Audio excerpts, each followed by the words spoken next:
100.000 anys és un lapse de temps que queda fora de la nostra imaginació i la nostra comprensió. En comparació, la història de la humanitat és molt breu. Què hi dieu, vosaltres? Quants anys duraran els efectes del vostre estil de vida?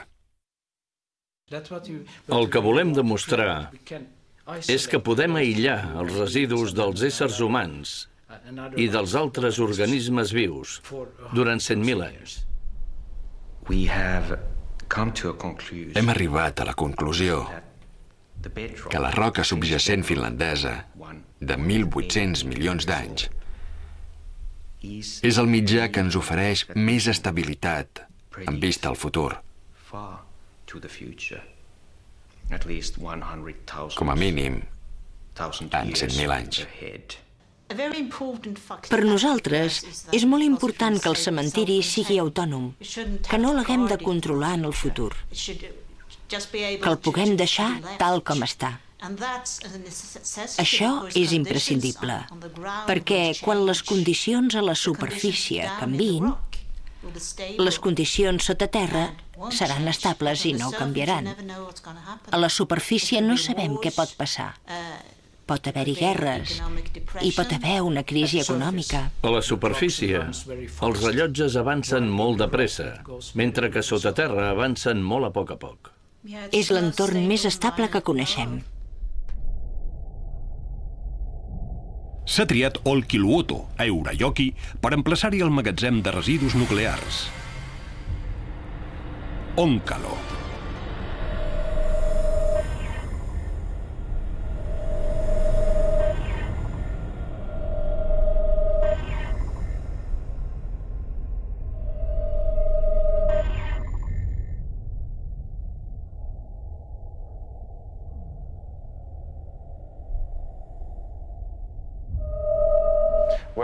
Per on aneu ara?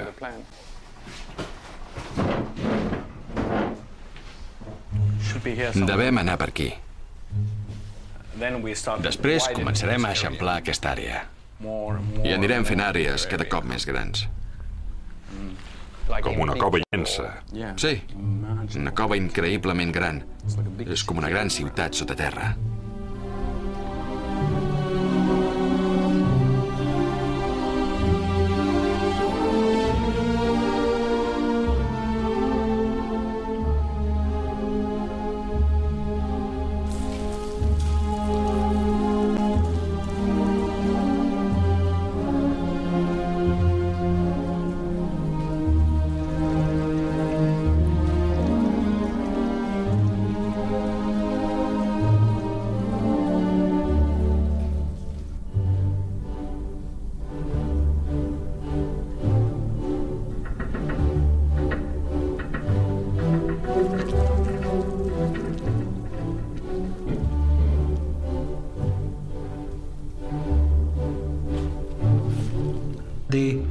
El cementiri nuclear funciona com un capoll, com una d'aquelles nines russes amb barreres que es complementen entre si, de manera que si falla una barrera,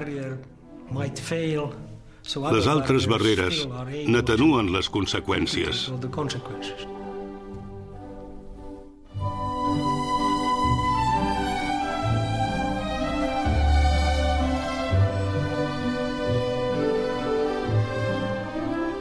El cementiri definitiu s'anirà construint per fases i es tancarà al segle XXII.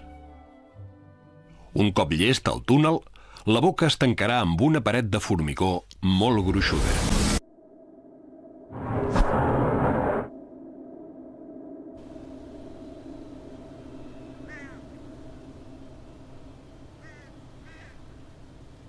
Omplirem les cambres d'Onkalo amb els residus nuclears de Finlàndia, un petit país del nord. Al cap d'un segle tancarem Onkalo per sempre més. Tal com fa milers d'anys es van tancar les tombes dels faraons a les piràmides perquè no es poguessin tornar a obrir mai més.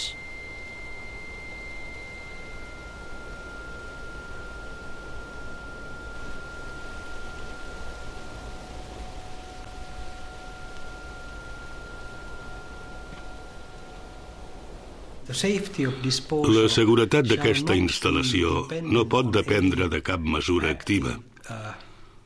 de cap control actiu, de cap acte humà. Ha de ser del tot passiva.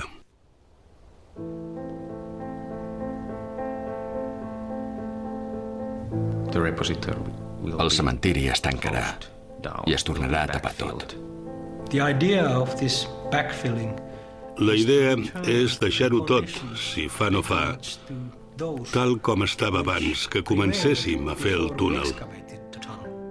Hi haurà boscos, hi haurà cases. Esperem que encara visqui gent al planeta. No hi haurà la mateixa gent que hi vivia abans, però potser seran els seus fills i els seus nets. Continuarem vivint i fent servir la terra.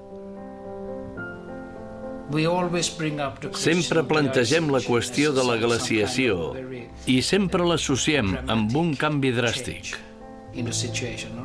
És evident que tindrà un impacte.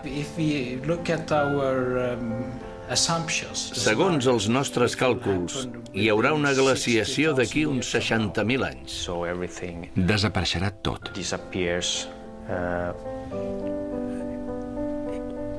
Quan arribi el gel, desapareixerà tot. Es glaçarà tot, la vegetació es morirà, i tot això serà com una tundra.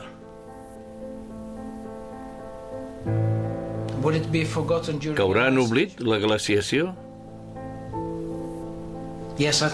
Jo crec que en aquest cas sí que caurà en oblit.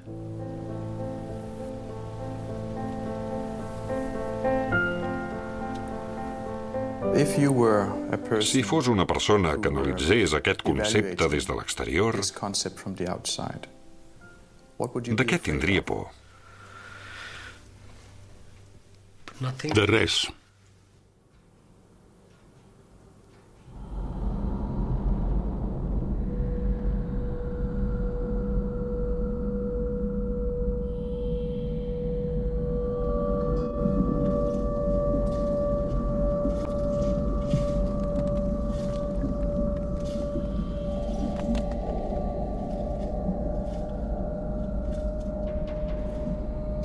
Ara sou al túnel.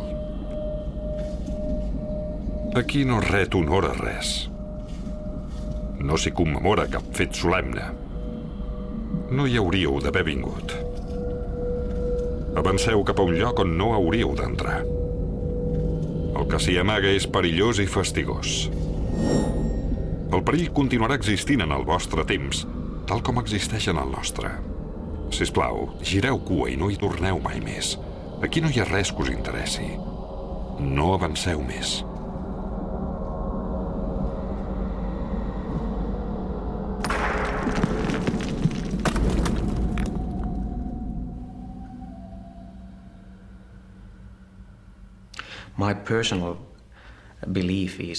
Em fa l'efecte que no hi haurà mai cap intrusió humana.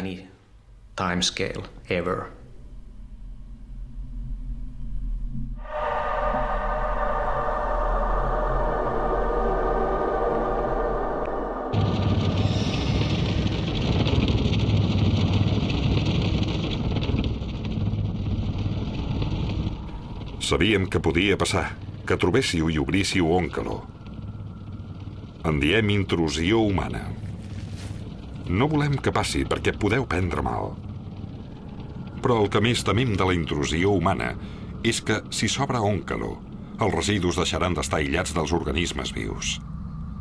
I haurem fracassat. De fet, considerem que sou la principal amenaça per la seguretat d'Òncalo.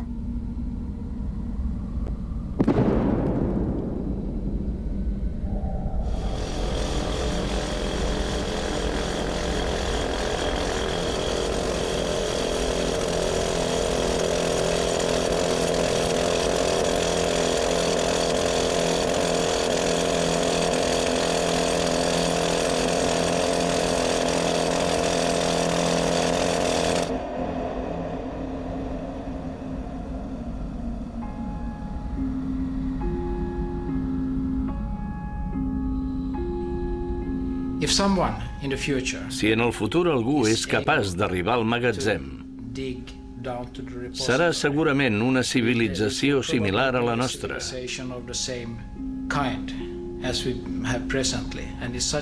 I en aquest cas, també sabrà que es tracta de material radioactiu.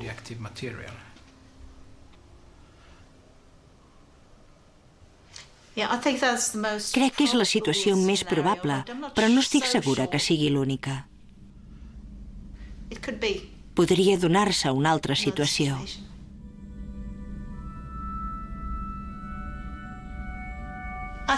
Crec que si algú trobés una instal·lació com aquesta en el futur, podria interpretar-ho com un lloc religiós, com un cementiri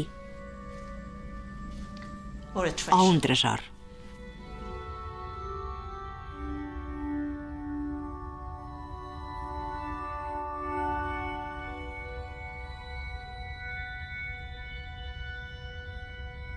En el cas de les piràmides, no podem afirmar que sapiguem del cert per què les van construir.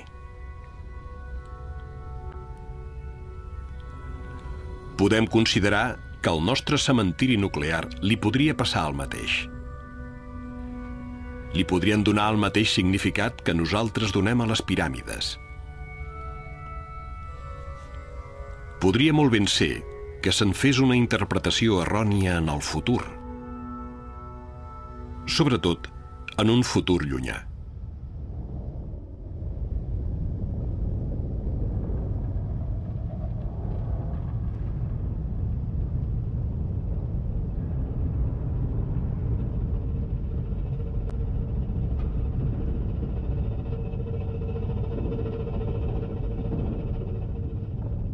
I si algun dia es troben al cementiri?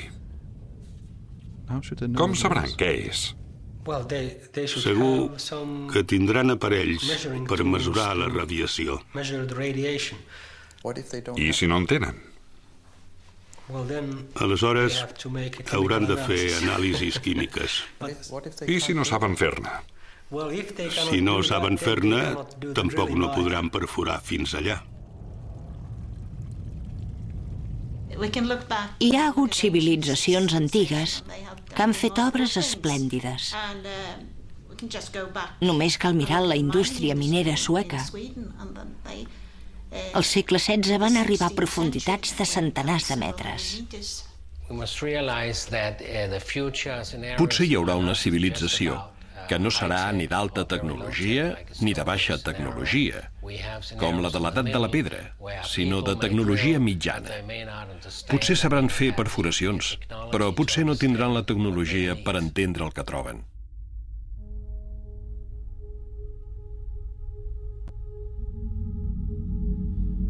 L'imperi romà va néixer, va viure, va prosperar i va morir.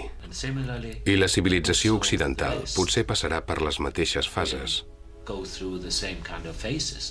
Naixerà, prosperarà, es desenvoluparà, patirà la seva decadència i morirà.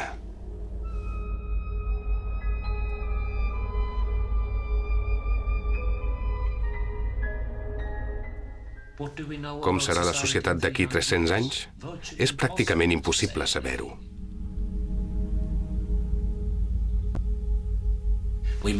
La societat tal com la coneixem potser existirà 50 anys o 100 anys més. Potser estem segurs com serà aleshores. Però com serà d'aquí 300 anys? I d'aquí 500 anys? Llavors, el problema s'enfosqueix.